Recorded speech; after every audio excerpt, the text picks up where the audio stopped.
افسوس کی بات ہے شیطان نے تو ایک کفر والا کام کیا، لیکن حضرت آدم علیہ السلام کے بارے میں لکھا ہے کہ انہوں نے کفر کے 2 اصول کیے، یعنی 2 کام کفر والے کیے۔ تو ظاہر بات ہے جو کفر کے اصول تھے وہ حضرت آدم علیہ السلام کے اندر پائے گئے، تو شیعوں کے ہاں حضرت آدم علیہ السلام مسلمان کہاں ٹھہرے؟ بسم اللہ الرحمن الرحیم۔ ناظرین، تمام کے تمام انبیاء کرام معصوم ہے۔ یہ وہ عقیدہ ہے جو اہل سنت اور اہل تشیع کے درمیان میں بیان کیا جاتا ہے کہ اہل سنت کے یہاں بھی تمام کے تمام نبی معصوم ہوتے ہیں، اور شیعوں کے یہاں بھی تمام کے تمام نبی معصوم ہوتے ہیں، اور ان سے کسی قسم کا کوئی چھوٹا گناہ بھی صادر نہیں ہو سکتا۔ یہ بظاہر عمومی طور پر عقیدہ بیان کیا جاتا ہے، اور نبیوں میں سے جو سب سے پہلا نبی ہے وہ حضرت آدم علیہ السلام ہے۔ لیکن شیعوں نے اس پہلے شخص، پہلے انسان اور پہلے نبی کے بارے میں کیا کچھ اپنے کتابوں میں درج کیا ہے انسان سوچ بھی نہیں سکتا۔ جی میرے ہاتھ میں مذہب شیعہ کی معتبر کتاب اصول کافی ہے، اس کی پہلی جلد ہے، اور اس کا صفحہ نمبر ہے 614۔ انہوں نے باب قائم کیا ہے باب فی اصول الکفر و ارکانی، کہ کفر کے جو اصول ہیں اور اس کے ارکان ہیں ان کا بیان ہے۔ اس باب کے اندر ان چیزوں کو بیان کیا جائے گا کہ کفر کے اصول کیا ہیں۔ ان میں سے سب سے پہلی جو روایت لائی ہے ان ابی بصیر قال قال ابو عبداللہ علیہ السلام، اپنے معصوم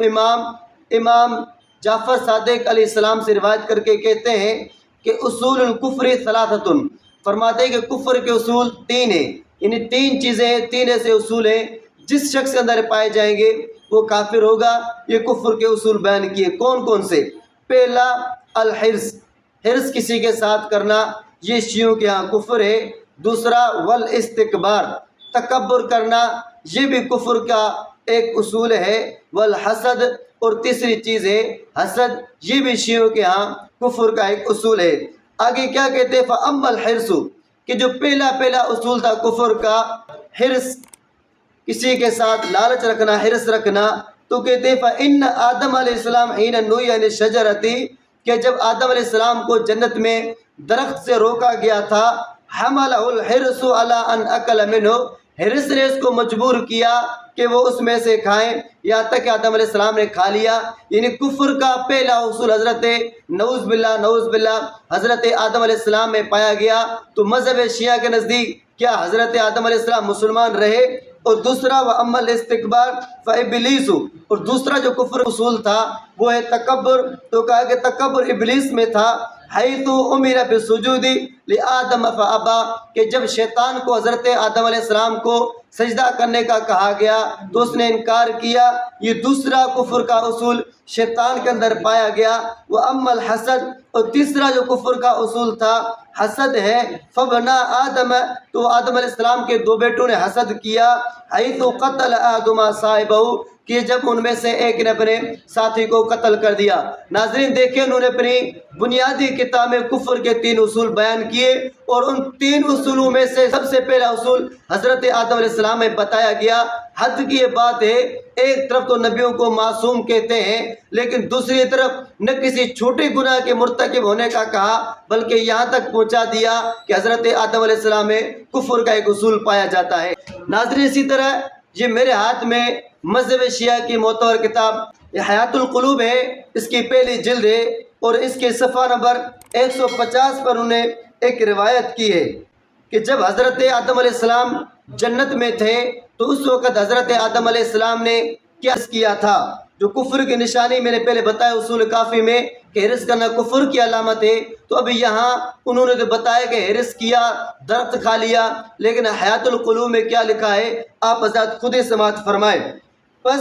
چوں سر بالا کردن دی دند نام محمد و علی فاطمہ و حسن و حسین و امامان بادشاہ صلوات اللہ علیہ اجمعین، راہ کے برساق عرش نوشتہ بوت بھی نوری از انوار خداوند جبار، کہ حضرت آدم علیہ السلام نے جب جنت میں سر اٹھا کر یوں دیکھا تو وہاں کے عرش پر اللہ تبارک و تعالیٰ کے نور سے حضرت محمد عربی صلی اللہ علیہ وآلہ وسلم، حضرت علی، حضرت فاطمہ اور حضرت حسن اور حضرت حسین رضی اللہ عنہم اجمعین، اور اس کے بعد باقی جو ائمہ ہیں کہتے ہیں کہ وہاں جنت میں عرش معلیٰ پر اللہ کے نور سے ان کا نام لکھے ہوئے تھے۔ جب آدم علیہ السلام نے سر اٹھایا تو ان پر نظر پڑی، پس گفتند، یہ دیکھ کر حضرت آدم علیہ السلام نے کہا، پروردگار چے بسیار گرامید اہلنی منزلت برتو و چے بسیار محبوبند نزد تو و چے بسیار شریف بزرگند درگاہ تو، کہ آخر یہ کون لوگ ہیں، کیوں ان کو یہ مقام دیا گیا ہے اور ان کو اپنے طرح پر محبوب کیوں بنایا ہے اور ان کو اس قدر اعلیٰ مقام کیوں ملا ہے۔ پس حق تعالیٰ فرمود، اللہ تعالیٰ آگے کیوں کہ جواب میں کیا کچھ فرمایا، اے آدم و اے حوا، اللہ تبارک و تعالیٰ حضرت آدم اور حضرت حوا کو مخاطب کر کے فرما رہے ہیں، انظر مکنید بسوا نورہا و حجتہا من دیدہ حسد، کہ یہ جو نام لکھے ہوئے ان کو تم لوگوں نے جو میں نے اپنے نور سے لکھے ہیں ان کو اپنے حسد سے نہیں دیکھنا، پس شمارا پائیمی فرستم از جوار خود و بر شما میں فرستم خواری خود را، اگر تم نے ان کو حسد کے نگاہ سے دیکھا تو تم میرے قرب سے بھی محروم ہو جاؤ گے اور میں تمہیں ذلت اور رسوائی کے گھاٹ میں اتار دوں گا۔ آگے روایت کر کے کہتا ہے، پس نظر کردن بسوائے ایشا بھی دید حسد، کہ حضرت آدم علیہ السلام نے ان نفوس کو جو ائمہ کے نام لکھے ہوئے تھے ان کو حسد کی نگاہ سے دیکھا، وبہی این سبب خدا اشارہ بخود گذاشت و یاری و توفیق خدا را خود را از ایشا برداشت، کہ اس قصور اس سبب کی وجہ سے کہ انہوں نے حسد کی نگاہ سے ان کے نام دیکھے جن کی وجہ سے ان کو جنت سے اللہ تبارک و تعالیٰ نے اور اپنے قرب سے دور کر دیا اور جنت سے نکال دیا۔ ناظرین سامعین دیکھیں، اصول کافی بیان کیا تھا کہ کفر کا ایک اصول حسد بھی ہے، لیکن وہاں تو کہا کہ آدم علیہ السلام نے حرص کیا، یہ ایک اصول اندر پایا گیا جس کی وجہ نعوذ باللہ حضرت آدم علیہ السلام کافر ٹھہرے۔ لیکن اس حیات القلوب میں یہاں تک بھی لکھ دیا کہ صرف ایک حرص والا اصول نہیں تھا بلکہ دوسرا جو کفر کا اصول